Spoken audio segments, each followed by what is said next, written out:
We all want to feel peace in our lives. Peace in our choices, our beliefs, our relationships, and our environment. I've learned that this desired contentment is often found through holding on to less. When we pare down what we own, what we consume, and what we value, we're left with what's intentional, a personalized curation of what is important and true and useful to us.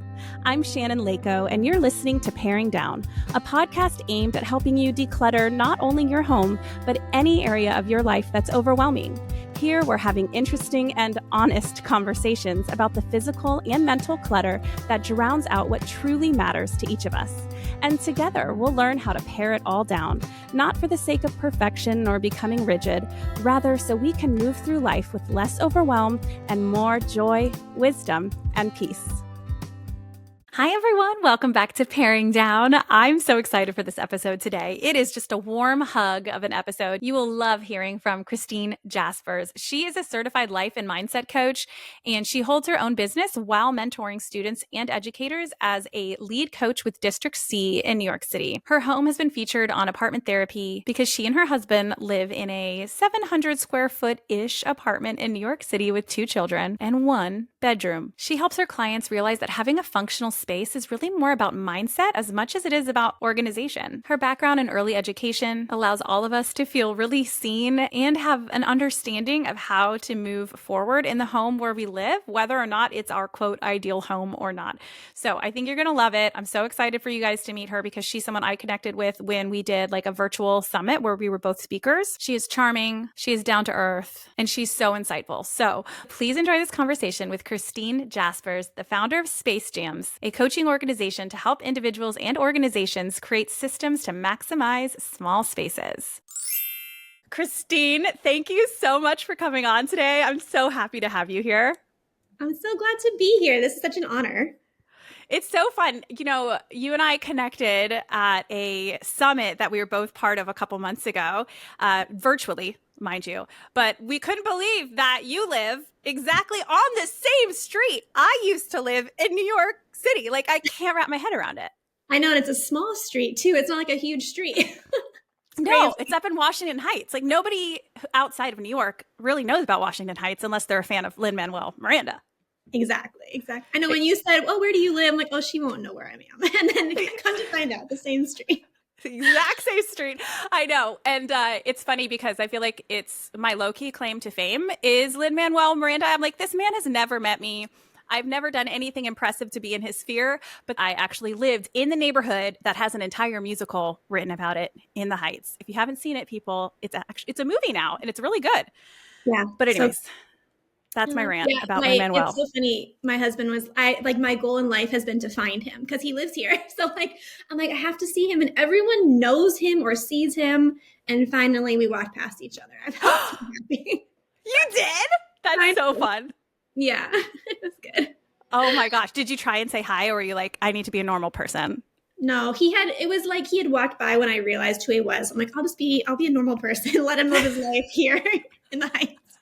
It's so funny because like I've interacted, having lived in New York, I've interacted with celebrities a lot. I was a waitress in Times Square at the restaurant Bond 45. I don't know if you've ever heard of it, but it's like, you know, right in the middle of the theater district. And so everyone would come before shows or whatever. And so we also would do a lot of the cast parties for like Broadway openings and stuff. And so I've been around a lot of them, but there's certain ones, like if I was to walk past Lin-Manuel Miranda, I would absolutely lose my mind. But alas, people did not tune in to learn or to hear me fangirl about Lin-Manuel Miranda. So let's dive in. Khrystyne, can you go ahead and tell everyone a little bit more about who you are and what you do now that they obviously know you live in New York City? Yeah, so I'm a mom of 2. I feel like that's my favorite job I've ever had. And so I always like to start with that. My family and I live in New York. We've been here for almost 11 years. My husband and I moved here when we were 24. So it was like our first adult experience together, and we stayed here and had kids here. We're both in education, and now I started a business helping families just rethink living in a small space and how to really re-envision their space. We live in a 1-bedroom apartment, And with the economy how it is, I feel like more and more people are looking for creative, out of the box solutions to make what they have work. And that's kind of what I do. I help coach people around what's possible and how to really make the most in those spaces. I mean, it's so cool. No one knows better than you, raising two kids in a one-bedroom apartment, that it is possible to love and use your space well. I mean, that's what I see from following you online and from seeing your space. It's so beautiful. It doesn't feel like you're deprived or that you are feeling, bogged down by how little space you have. Instead, I've seen you thrive within that space, and it's so inspiring. How many square feet is your apartment? It's still up for debate. I think it's 700. I think it's like on 700 or a little below 700. Our house is kind of a weird shape, so it's hard to measure exactly, but I would say it's around around 700 to 750 square feet. And it's Okay. one bedroom. Yeah. One bedroom with four people. Well, let's get into that. Actually, let's start there so people can have a good idea of what you're talking about when you're talking about helping them with their spaces. How do you kind of arrange everything so that you have a place to sleep and your kids have a place to play? And what is your house set up like? Yeah, so we had, and I want to just say this before I say anything else, because I think when people see my home on Instagram or my website or wherever you see it, it can be a little daunting because you're seeing like 100 steps down the road. When we started, we didn't know what we were doing. We had some ideas, but it was kind of like, okay, this is, we were able to buy it, but it was a one bedroom. We were expecting our second. So going into it, we realized like this is going to have to really flex and adjust to accommodate the kids as they grow. And so you're coming in at this view where maybe it looks really put together, but there was a lot of moments of chaos and confusion of I don't know where this is going to go or how this is going to work. And so I just want to say that and encourage you because that's the journey and that's the most beautiful part, right? It's that becoming of where you're trying to go. So when we first moved in, we were all in the bedroom together. My daughter was just born, my son was 3, and they just wanted to be close to us anyway. So it was just that made more sense to have all of us in that bedroom. So the one bedroom is a good size, like big enough to have the crib and like a little trundle bed for my son and then our full size bed. But we knew that eventually we wanted to move into a Murphy bed in the living room and give the kids the bedroom. So we were able to do that about a year after moving in. It took a little bit longer because of COVID and building it and all the stuff, but we were able to move in and then the kids had the bedroom and we moved all of their toys into that room. And so you can actually see it. That's the Murphy bed behind me. But so we live in our living room, our Murphy bed's in our living room. And then we also have our dining room in our living room, the living room in the living room. We work from home in the living room. It's a very versatile space. But I feel like after all these trials and errors, we've been able to kind of create a space that is able to function in all those different ways. That is so cool. I feel like that's also kind of a plus. Like you put the kids to bed and then you and your husband can chill and then you just go to sleep in the bed and push it up against the wall. Like to me, that's kind of ideal. You don't even need to move into your bedroom when you're sleepy watching a show. You just kind of get into bed. It's right there. Yeah, yeah. And it seems like now that I'm saying it, it sounds like that makes sense, but it didn't, that wasn't our first solution. We had originally thought, oh, we'll make a little nook and we'll section off something in the living room for our kids. And then we, after living life and having the children in the space, realizing what you did of like, no, having a space where we can close the door and put them to bed and then be able to do all the other things that we want to do after they go to sleep is more important. And also, I think I've really purposely tried to keep the living room my aesthetic, calm, and because I want it to be a place where we can relax and feel comfortable at night when they are asleep and it feel like it is our room. And it does. And one time I calculated, I think we would lose a third of our square footage by having our bed on the ground. Like it's crazy, like a huge percentage. And I never would lay in my bed during the day anyway. I'm doing all the things, right? And so I think it just was such a no-brainer. And now that we did it, it's like, wow, why did we not do that so much faster? It's amazing. Yeah, it's so cool. I'm obsessed with it. Aaron and I, my husband and I, have talked about if we were to get stationed somewhere like DC or something, about living in a 1 or 2 bedroom apartment with our 3 kids and doing something similar because it's doable. It's very doable. And I think people often think, Well, isn't that exhausting? You have to pull your bed down every night. And it's like, no, it's actually, I'm sure something that you probably get very used to quickly, right? Yeah, I mean, it's really fast. Like if the kids are sick and they want to watch a movie on my bed, I can pull it down in 5 seconds. I can put it back up in 5 seconds. Yeah, it's amazing. Like it's also people come in and they're like, "Where's your bed?" Like they can't find it. Like that's how well it blends in with the aesthetic. And so, I love that part too. Yeah, it's Yeah. interesting when we make these unconventional choices that, I think we're so used to, particularly in the United States, of this very kind of cookie cutter way of living. And there's nothing wrong with a bedroom. It's not like ethically incorrect to have a bedroom, but we lose the imaginative piece of making choices that work for us individually and our family and prioritizing what's important to us. You guys obviously want to live in New York City. That's important enough to you that you can figure out a different configuration for your bed, right? And it's just interesting. We think, oh, a bedroom is a need versus, oh, it's not actually when you really think about it. So, with that kind of in mind, what are some misconceptions people have about your life in a small space? That's one of my favorite questions. I was hoping you go here next. I think that they think that we're suffering. I think maybe a little bit like we're doing this because we have to, and we're uncomfortable doing it. I think that they think we're cramped and unhappy, and it's been so rewarding as I've begun my business, as I've taken more of a platform on social media. The thing that is the most encouraging is people saying, "Wow, like you guys seem so joyful." And that honestly is the biggest compliment. I know social media can show one side of things. Obviously, things are not always happy in our house.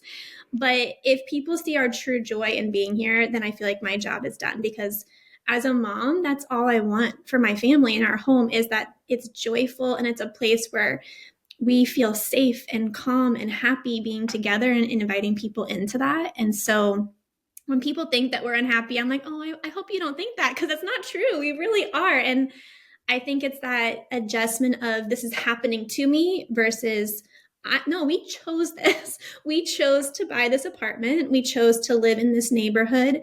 And therefore, everything else is our choice as well. And I think that shift of this is happening to me versus I'm choosing this is just so powerful when it comes to gratitude and joy in where you live. Absolutely.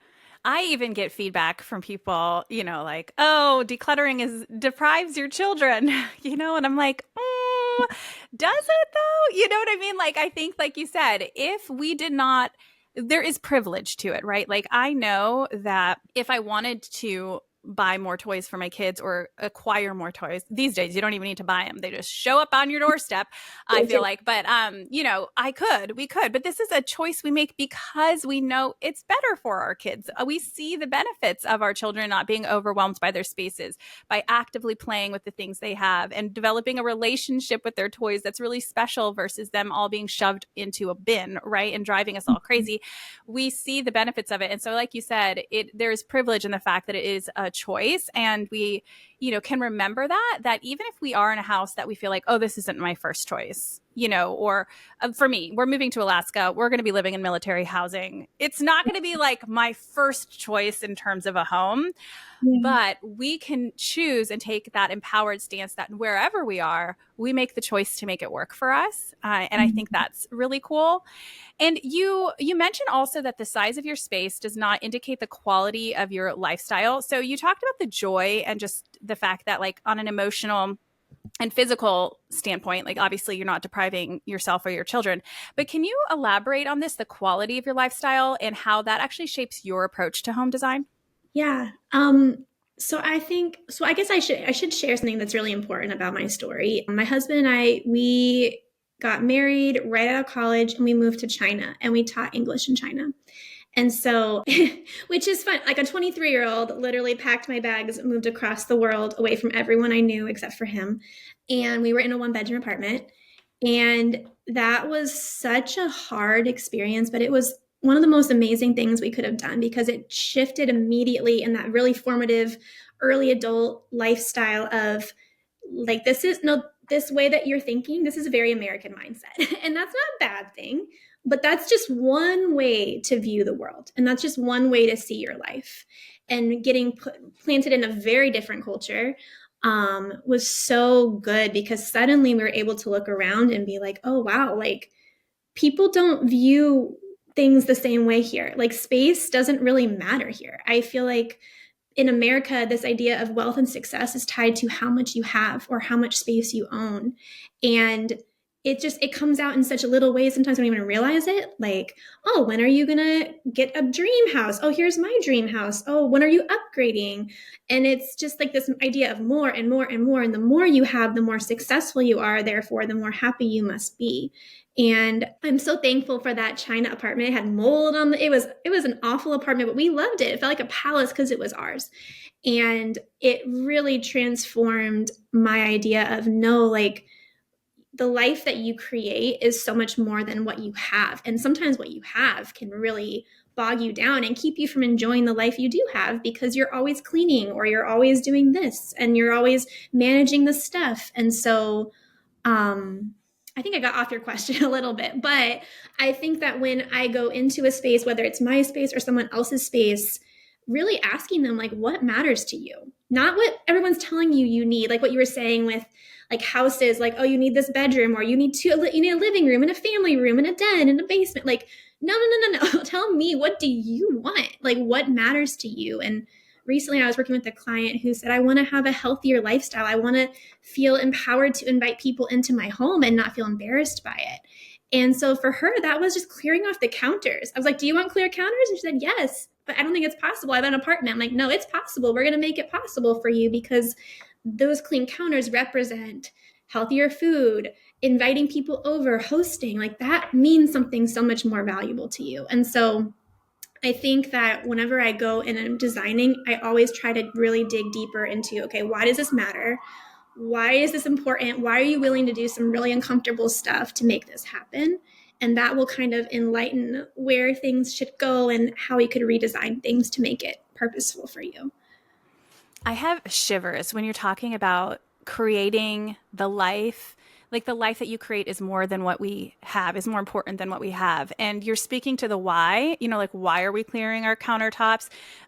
What is true quality to us is what I'm hearing, is that we can say, oh, quality of life is X, Y, or Z that is just maybe materialistic, but true quality of life, like you said, it can affect our ability to cut vegetables on the counter and have an actual healthy quality of life or a social quality of life where we invite people over and we need that human connection. We need that human connection far more than we need all of the options of stuff in our house. And that was just beautiful. Thank you for sharing that.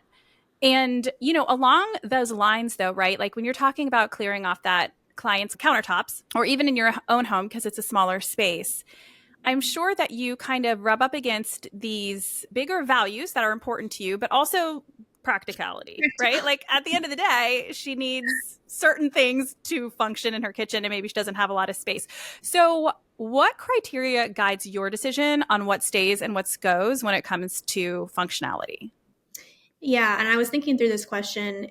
I want to give you like a one thing, and there's a couple things I can get to in a minute, but I think also just flexibility, especially if you are listening with kids or maybe you're moving into a different season of life, just being flexible. I think New Yorkers, city, you have to be flexible because you go to work and the trains cancel. Like, like you have to just be willing to like shift and adjust. And I think it's the same thing with your home of maybe this appliance that you used every single day when your kids were 1 or 2, you're not using anymore, right? Like this idea of flexibility has been really important for me, is just evaluating in this season what is important to us, what do we need, what are we using. This is going to be a soapbox, but I'm really against registries. I hate registries so much because when I went in as this naive young adult, everyone's telling me, oh, you need the fondue pot. Oh, you should get the stir fry pot. Like you need all this stuff. And I just believe them because they're the experts. They're telling me I need all this stuff. And once we got it into our apartment, I realized how mistaken we had been. Like we weren't using it. There was no room for it. And so I think that's just number one is you don't have to just get something because people tell you you need to have it or you should have it. And that's the same with baby stuff too, like all the stuff people tell you need with babies. So that was like the first step, is really evaluating our needs versus what people told us we should have or what we needed to have. And then I found with like kitchen stuff, like appliances, there's a lot of stuff that can do the same thing. That if you can be more consistent, you can be better, like more prepared, and just, oh, I don't need this thing that does this one little thing and this thing that does this one little thing when this thing can do all those things, you know? So Yes. just thinking smarter about those types of things has been really helpful too. Yeah, it just speaks to living in the present is what I'm hearing, and that's what when you have a smaller space, you probably don't have much of a choice. Either you keep the stuff that you need right now, or you have to carve a tunnel to walk through your home, right? Like most of us, when we live in suburbia, like I do, we can say, oh, I don't need this right now, but maybe I'll need it later. And that can really bog us down. And I think it's such a gift of having a smaller home that you're like, I can only keep the stuff that makes sense for my current life. And I'm sure that there's a sense of like levity that comes from that. Like, do you feel like you feel that in your home when you look around and you're like, this is a direct reflection of where I am in the present? Yeah, and I shout out to people with big homes. I think it's honestly with small homes, I think we have the same issue. It's just with a small home, you feel that stress and the pressure of stuff so much faster because you have to see it, right? And I feel bad for people with bigger homes because maybe you can hide it away and you don't have to address it as soon. But that pressure and that stress is still there.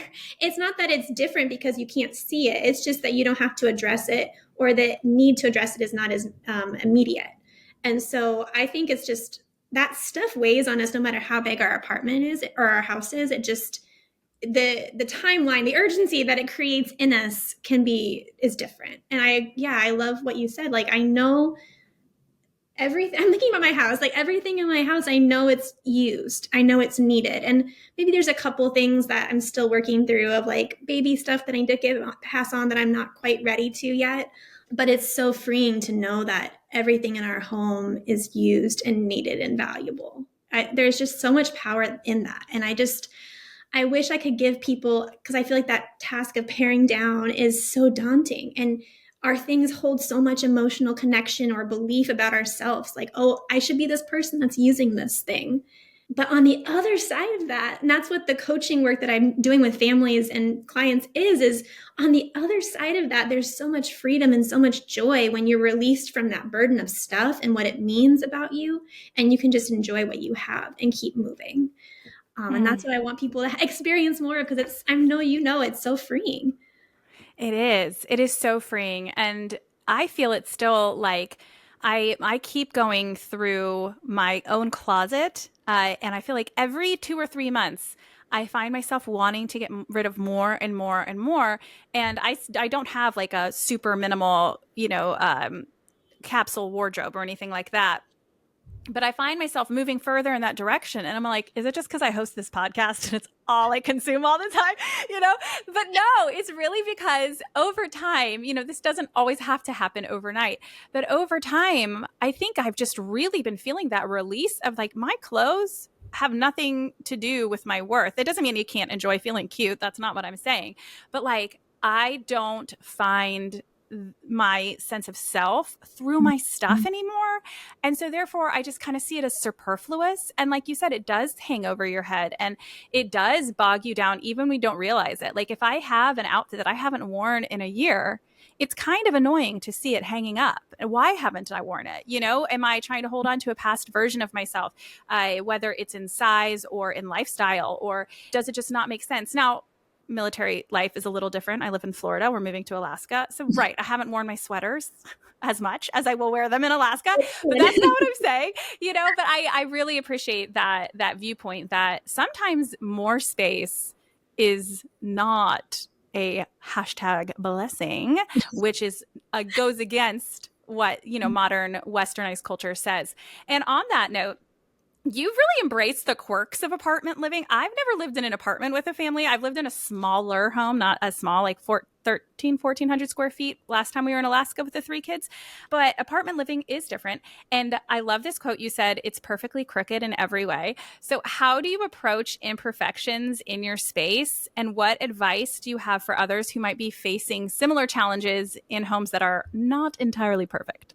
Yeah, and this really it came first from like a renting perspective. I know I own, so maybe I have a little bit more freedom, but you don't because you're in a co-op, so you still have to like get everything approved, so it's like you kind of feel like you have to just do with what it is sometimes. And my previous apartment, the floor was so slanted, you could put a ball at one side of the room and it would always end up at the completely opposite side of the room because that's how slanted the floors were. And it was like there's a quote I always told people when I would help them as teacher, like I was a lead teacher, so coaching other teachers, and it was that laughter is more powerful than tears. And those moments when you want to feel so frustrated and upset and indignant that this is the life you are living, finding the laughter in that. And for us, it was that ball rolling across. Like it was a source of stress, but then we made it into this is hilarious. Like literally the floor is so warped and so messed up. And I think it's acknowledging that it's not perfect, but then also just finding that humor in it can really alleviate that stress that quirk might be creating for you. Hey guys, it's time for your ad break. Each week I like to say a huge thank you for your graciousness that these are part of the podcast. Here we go. I had just helped someone in their house. It was truly the funkiest bedroom layout I have ever seen. And there was only one place to put the bed for the girls. And it ended up blocking a closet. It was so funky, but we kind of made a joke. I kept telling her, you win the most awkward space I've ever seen. And just kind of bringing that joy and that uniqueness into it, I think is so important. And then just also speaking back to like the Murphy bed of you have to stop looking around at cookie cutter houses for inspiration because it's not going to be there because they have these perfectly designed spaces that they have tailor made to look like what they want it to look like. And I think that's why I've come to resonate so much with house tours from apartment therapy and things like that, because you see these quirky spaces that people are making work and you feel seen because you're like, oh, like she gets it. She knows what it's like to have a pillar in the middle of her house and not be able to get rid of it. And so, yeah, I think humor and then just don't look for answers in the box. You're going to have to look outside the box and be willing to try different things. Yes. Oh my gosh. I'm highly addicted to apartment therapy. If anyone is not following that on Instagram, it's so addicting. Wasn't yours featured? Yeah, it in was. apartment? Yes. That's so cool. It was like my big dream was to be on there because when we were living in a smaller apartment, it was 400 square feet when I found out I was expecting, and they said it was gonna cost us $5,000 to break our lease before the baby came. And so I had like a meltdown. I was so upset. I'm like, there's no way. It's impossible. There's no space for this baby and all this stuff to fit. And I found a house tour on apartment therapy that was similar size, a mom with a baby. And I was like, if she can do it, I can do it. And so it's been my dream ever since then. I want to be featured someday. And so not to like notoriety, but just like I want to be able to inspire people the way that person changed my life and inspired me. So, and you did it. It's so cool. That is so exciting. Yeah, I just think it's so amazing. Like you said, that the humor is like my favorite answer ever that I've ever heard, probably just because it's so true. Sometimes you just have to laugh at it and recognize that life isn't meant to be perfect. I have a similar situation in our house, which is 100% brought on by us. It's not because our apartment or our house has done anything wrong, but my husband wanted to make our child's bed, our 7-year-old's, and he wanted this rocket ship bed. And I was like, can we just order the rocket ship bed from like, I don't know, Amazon, Pottery Barn, someone has a rocket ship bed with a little slide down, and my husband's like, no, I'm going to build this thing. 6 months later, my child's still sleeping on the floor in our house. And I was like, we got to build this bed, dude. I'm going out of town. When I get back, like the bed, I don't care if it looks like a rocket ship, but our kid needs a bed to sleep in or whatever. So I get back and I open the garage and this monstrosity of a of a creation is in our garage. And I'm thinking to myself, honey, there's no way this is going to fit into our kid's bedroom. This is just not going to happen. And he's like, it'll be fine. It'll be fine. And so then I literally, I just get back from like a girls' weekend. I go in, I go take a shower, I come out, and he has now moved this slide that looks like it belongs at an actual playground. And it's in our living room. And our kids are like crawling over it. And I'm like, this will not fit in the bedroom. I promise you. Like, whatever you order, this is not going to happen. And so anyways, it was a comical experience as he MacGyvers this bed piece by piece into my child's bedroom. And then he like measures it out and he's like, oh yeah, the slide's not going to fit. And I was like, well, yeah, I have eyeballs. Obviously it's not going to fit. And we made it work by taking the doors off of my son's closet. And then he slides into his closet. We just put pillows down there. So if he doesn't slam into the wall, he slams into the pillows. And that is our son's bedroom. And now then not only does he have to slide into his closet, but the slide, you know, cuts the bedroom in half. So if I need to get to like the windows to open it or anything on that side of the bedroom, you got to crawl underneath of this slide, right?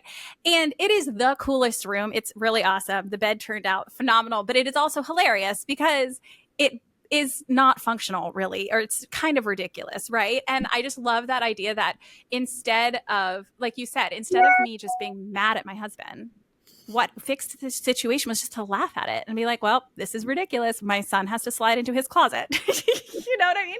So thank you for bringing that up. I think humor can go such a long way. The real question is it going to Alaska with you? Oh, gosh.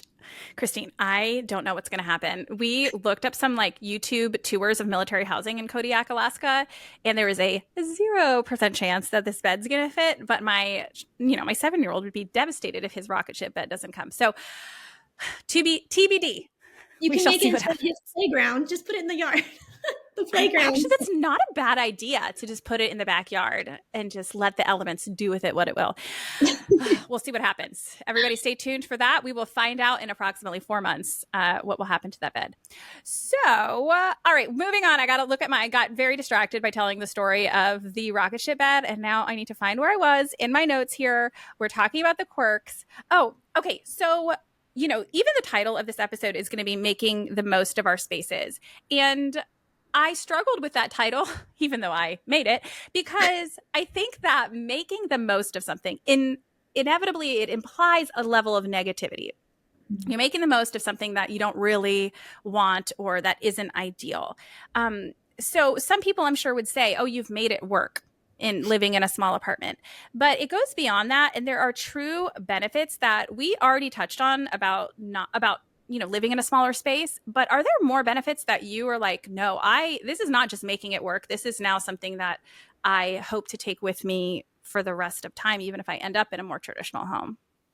Yeah, every time. So none of my family lives, well, my siblings all live in apartments in cities, but none of our extended family lives in the city. They live in suburban, expansive homes. And so every time we visit my in-laws or my parents, at first I'm always just like, what are we doing? Why are we there? And it's never the house. It's always sliding the door and my children running outside. That's always it. And if there was one thing you're like, Khrystyne, what do you want most? It would be a patio. Like, that's it. I don't even need a big patio, just like a little space where I can sit outside. And it's okay. Like, it's fine. But that's the thing. It's like not an extra bedroom, not an extra bathroom. It's the patio that we would love. But within a few days of being there, I always start to feel this overwhelm by, oh my goodness, this is a lot of space to manage. Like, I don't know where any of my stuff is. I'm just visiting. I start to feel that, oh wow, the expanse kind of feels like too much almost. And I feel like then you just kind of get stuck in this one little part of your house and you're not even using the other parts because, you're just all in that same space anyway. But every time we come back, I always ask my kids, do you wish we had a space like that? And they've never said yes. It's been different each time, but every time they're like, no, we love our home. We love New York. We love walking. And I think we just are city people. I know not everyone is, but we love being able to walk. We love the intentionality that city life creates in you. You have to just get out and do things because you can't stay inside. It's too small. And so I think asking them that question has just instilled this belief in me as a mom that maybe I'm not completely ruining them for life. Maybe like this childhood that we're creating for them is actually really special. And I would be special no matter where they are because that's what we're creating, right? But that has just been so, I think that was that your question. I hope I answered your Yes. question. Okay. No, Yeah. yes, no, you nailed it. Is that it's not just making it work, it's really embracing it and really enjoying it and wanting to be there, whether it's in the house that you've created because, and that's where we're going to go next is like the aesthetics. I think that's something that you're really talented at, but you've made a home that you love to be in, but you also live in an area and you've identified what's important to you, like getting outside, walking. It reminds me of something I actually shared on social media this morning about how especially not living in the city anymore, we don't interact with strangers as much. Yeah. Here where you get in your car, you leave, you don't even have to really see your neighbors because you go straight into your car. And it leads to this sense of kind of fear and isolation because the world we live in is scary. But in New York, I miss that. I miss that it's not unusual to help a stranger. I see people getting up out of their seats all the time for an elderly person on the train, or somebody asks somebody else a question. And it's not weird because everyone has to kind of talk to each other and figure it out. I mean, New Yorkers are known for having our headphones on and walking, that makes sense. We don't have time to talk to every person in our path. But that human interaction is pretty common versus the story I shared this morning about how someone stopped me on the way out of the grocery store the other week and she asked if I could help her and her husband jump her car. And before she told me what was going on, when she just said, "Hey, excuse me," my first instinct was like, what's going to happen? Is she like setting me up to be kidnapped? You know what I mean? Like it's all this. And I forget just how much joy there comes from interacting with people we don't know and stopping to meet each other's needs or answer each other's questions. And I think that's really powerful that you have identified that as something you love about where you live. And whatever we identify in our homes and our spaces or our neighborhoods might be different than what you identify, right? Like I can identify that I love that in this fancy neighborhood, that we will never live in a fancy neighborhood like this again.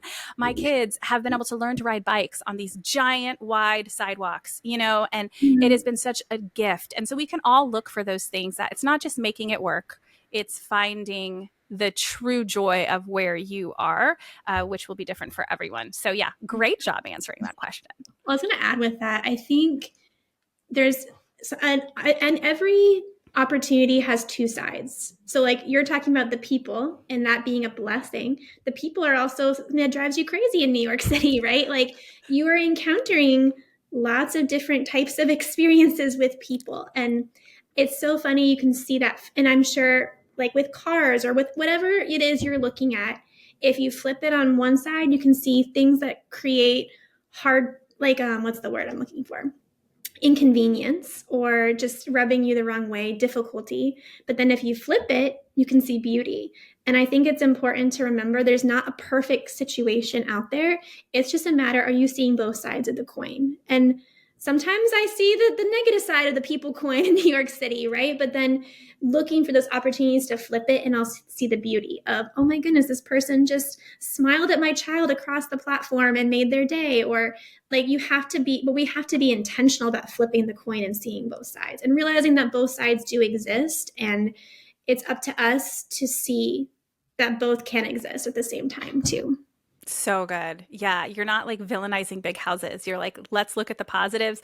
You can, in my big house, I can see the positives and I can see the negatives, right? It's a lot more to clean, but also it is really nice that my kids can, when they got their bikes for Christmas and it had been snowing outside, they rode their bikes down the hallway. So there are benefits. Okay. So let's talk a little bit about aesthetics because I think a lot of us are like, okay, great. I'm going to be living in my home. Maybe I'll declutter my stuff, but it doesn't look so great. And then you are like, hey, I live in 650, 700 square feet and my apartment is on apartment therapy. Not like you're bragging, but it's obviously because your home is so beautiful, Khrystyne. So why do you think it is actually important, perhaps, for our spaces to be highly personalized when it comes to building a beautiful aesthetic? Yeah, and I'll just put it right out there. I have so much imposter syndrome about the design side. Like I love the design side. I love the aesthetic side of it, but I don't necessarily feel like I'm an expert at this. There's something in me that I think I'm just naturally drawn to beauty. Like I love anthropology. I love I just like walking through anthropology. I'm drawn to very aesthetic things. but I don't necessarily feel like, oh, I'm so good at this or designing this. So thank you so much. You're so kind. I just want to like be honest and be like, this is something I feel more insecure in this area with. But my brother gave me the best compliment the other day, and it helped me realize what it is about design that's in aesthetics that's so important. He used a Swedish word that I don't even remember what it was, but he said your home when you walk in, it feels warm. Like there's this instant, like cozy, warm Hygge. appeal. Was it Hygge? Was it Hygge that he said? Hygge? Yes, that's it. That's it. Yeah. And I was like, well, he said just the word. I'm like, I don't know what that means. Then he described it. And that was so powerful because obviously, like, I don't have designer furniture. And I used to think that's what it was. Like, oh, a beautiful home is West Elm. Like, everything is from West Elm. And obviously, that wasn't in my budget. So that I thought, oh, I just can't create that. And then I think designing a home where it represents who you are and the things that you love and not the things that you buy. I think that is so important. When I stopped shopping for decor and started creating it, and not creating it like DIY, but like, oh, this is something that's really beautiful that I love. I'm going to make it part of our decor. Or, oh, my kids made this picture. I'm going to frame it. Like, I'm not just going to put it on the wall, on the fridge. I'm going to actually frame it and make it part of our home. And especially with small spaces, I want my kids to feel like this house is theirs, but I also want it to feel like it's mine. And that's hard because I think a lot of people in small spaces with kids think, well, I have kids, so it's just going to be what it is. And it just didn't go, it didn't fly for me because at the end of the day, I have to work here and I have to feel calm here and I have to be my best mom self here, right? And so finding that balance of honoring who they are as kids, but also what I love and what is beautiful to me has been a huge journey. I think less is more. I don't think you need all the knickknacks. Like choose things that mean something to you, and that will be enough.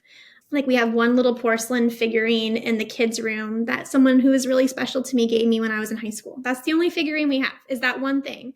But that is a story. And I think looking for stories, looking for things that create meaning and value within you to decorate with is really, really powerful. And then of course, just the ambiance, like plants and lighting and all those types of things are so much more powerful than perfectly decorated spaces, in my opinion. I could tell you a story about like everything in the house. I could tell you a story about it, and that creates that sense of warmth and beauty for you as a family when you look at it.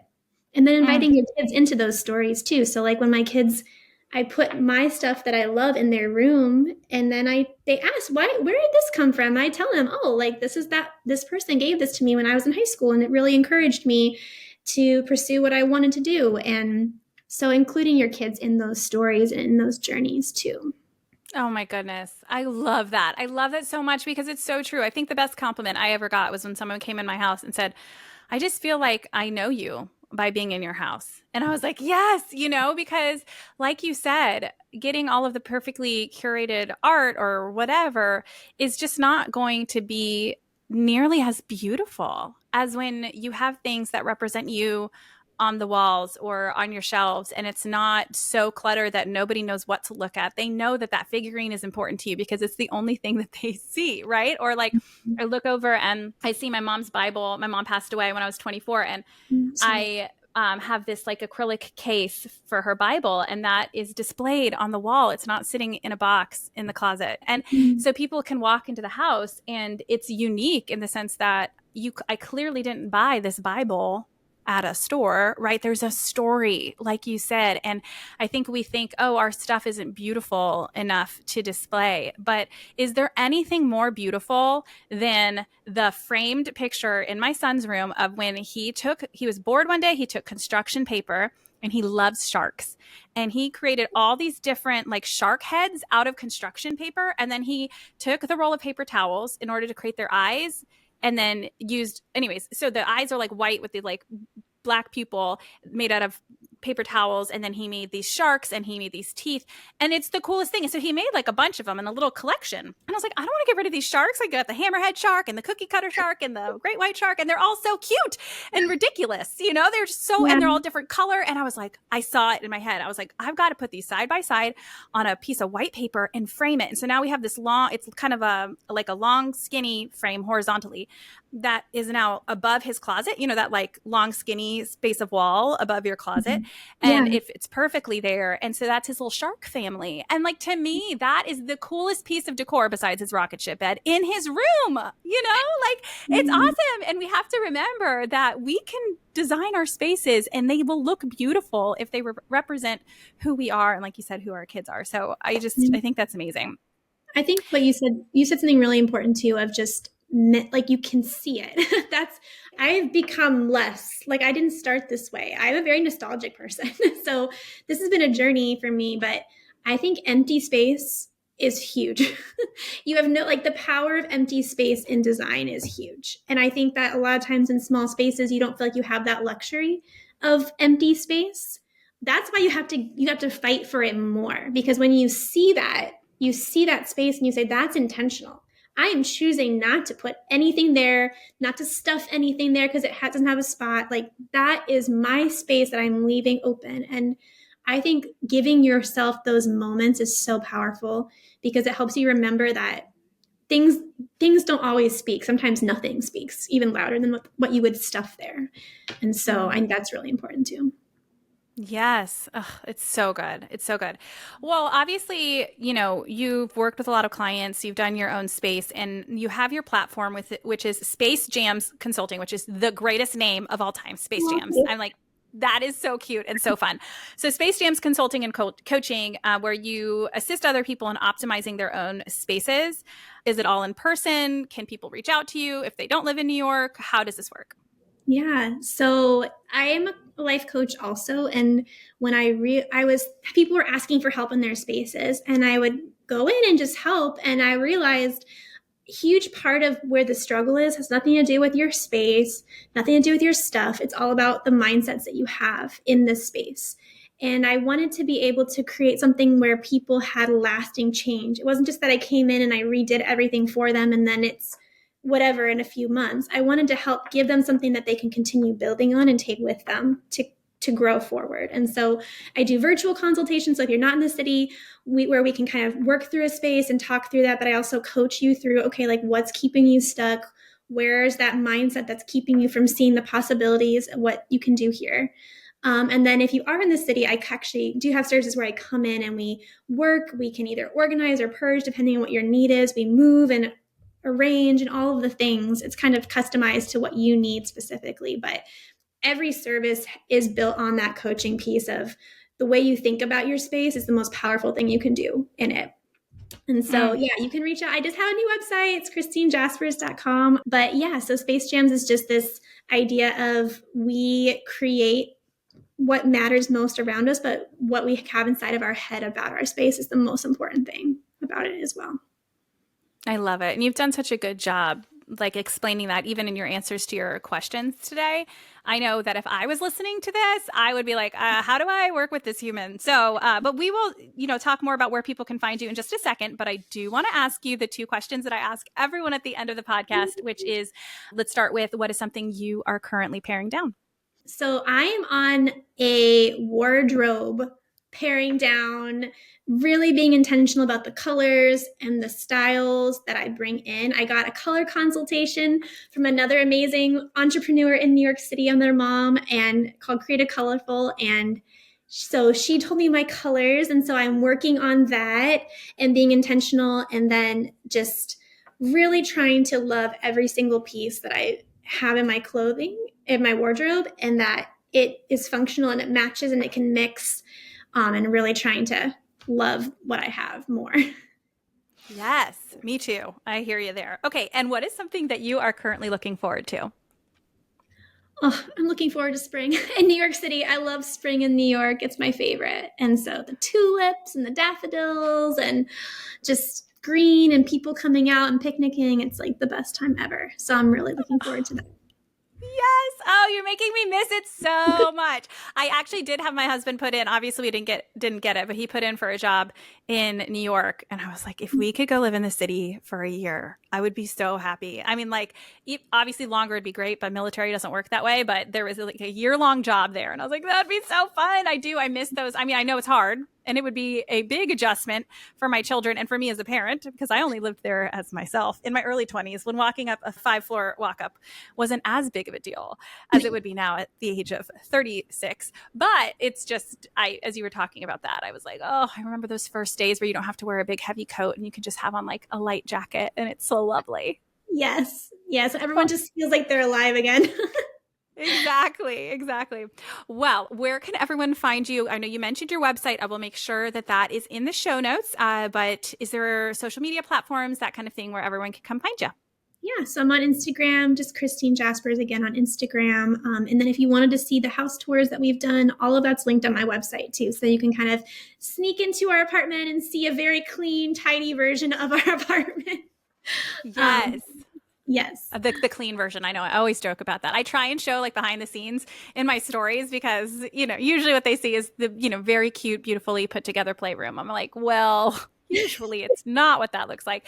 And I do want to point out, and just so everyone knows, it's probably best to go to the show notes here to find Khrystyne's stuff, or you can look up like Kay, the people that I follow on Instagram, and find her there because Khrystyne does spell her name differently. Actually, do you want to share with the people the background of your name? Because I know you shared about it recently online, and I thought it was a really like beautiful sentiment, and I think it would be cool for you to share it. Oh, thanks. Yeah. So one of our house tours, there's a whole thread like knocking my name. And I'm like, I didn't even choose my name. Like, what are you doing? I was laughing about it. But so my grandpa is Afghan, and my parents really liked the name Khrystyne. And when he immigrated to the States, he didn't have a last name, and his dad's name was Khalil. And so he chose the name Kaliki, which is son of Khalil. And so it's spelled KH as well. And so my parents wanted my first name to kind of match. So it kind of is like that throwback to my grandpa and our Afghan roots. And everyone's like, oh, well, you never had a keychain with your name on it. I'm like, it's okay. I survived. I made it this far. Like, I'll be okay. So it's KHRYSTYNE. So there's two Y's in it. I think it's beautiful, and I love the history behind it because my name doesn't really have any history. Like Shannon, my uncle brought it up in the pool at a pool party and said, this is a cool name. And Mom was like, yep, I like it. So... So there's that. But anyways, thank you so much for being here, Khrystyne. You are such a delight. You are such a joy. You just radiate positivity and a light. And I know that it's going to be really beneficial for everybody who was able to listen to you today. Oh, thank you so much, Shannon. Thank you for this opportunity. And if you guys have any questions, please reach out. I love talking and connecting about small spaces or any spaces, but especially apartments. Love it. Thank you. You just listened to an episode of Paring Down with me, Shannon Leyko. If you enjoyed the show, it would mean the world if you can leave a review wherever you listen and share this episode with a friend. Those reviews really are what keeps a podcast on its feet for the long haul, and I will read every single one with a huge smile on my face. So thank you ahead of time. If you're watching on YouTube, don't forget to hit subscribe. Also, be sure to follow along on Instagram at paring_down, where I offer lots of tips and inspiration for paring down, along with what's new here on the podcast. Till next time.